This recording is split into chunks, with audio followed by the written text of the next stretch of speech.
Nah, sekarang saya akan tunjukkan cara mengakses sebala.com dan menyimpannya di layout Android Anda. Pertama, klik Google Chrome.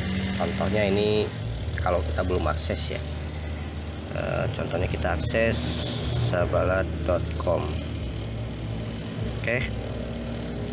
Nah, setelah ini kita akses sebala.com, klik home. Nah, ini berarti tandanya ada kunci, berarti linknya itu sudah aman, terenkripsi. Lalu klik yang gambar 3 sebelah kanan atas ini di Google Chrome ya. Klik, nah nanti akan muncul tab baru dan lain sebagainya, atau bagikan di WA dan lain sebagainya. Nah, sekarang pilih tambah ke layar utama. Klik tambah layar utama. Nah, ini akan ditambahkan cek. Nah, setelah itu sebarannya, nah udah itu tutup browsernya. Nah, otomatis dia akan bertambah di sini. Nah, sekarang Anda tinggal pindah. Ini kan saya sudah simpen nih, contoh yang saya hapus dulu.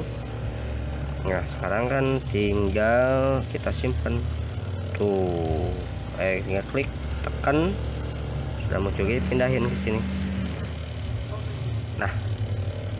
Nah, seperti itu. Jadi ini sudah bisa diakses begitu, saudara-saudara.